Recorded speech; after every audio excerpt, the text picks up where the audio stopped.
Last week, Central Texas was blessed with more than 5 inches of rain falling across some Austin neighborhoods. It was a 48-hour washout across portions of Central Texas. And now the downpour was more than welcome. I mean, it was a beautiful sight. And now we're wondering, though, did it make a dent in the drought monitor? Yes, we always have that question for you. Meteorologist Shane Hinton joins us now with the latest data from the drought monitor. Please say yes, it made a dent.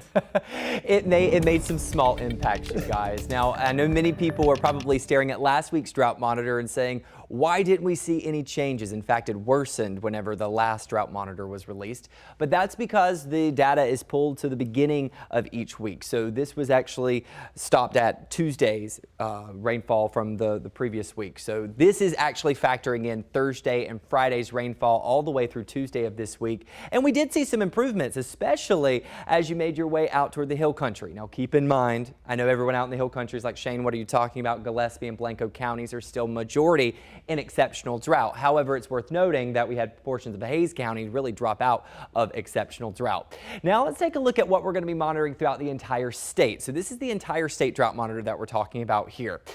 The good news for us here in Central Texas is that we did see exceptional and extreme levels of drought decrease. In fact, across the entire state, extreme drought and the moderate drought saw some pretty significant improvements by a couple of percentage points. However, the northern panhandle, it did start to see some expansion of the exceptional levels of drought. That's the worst level that we monitor here.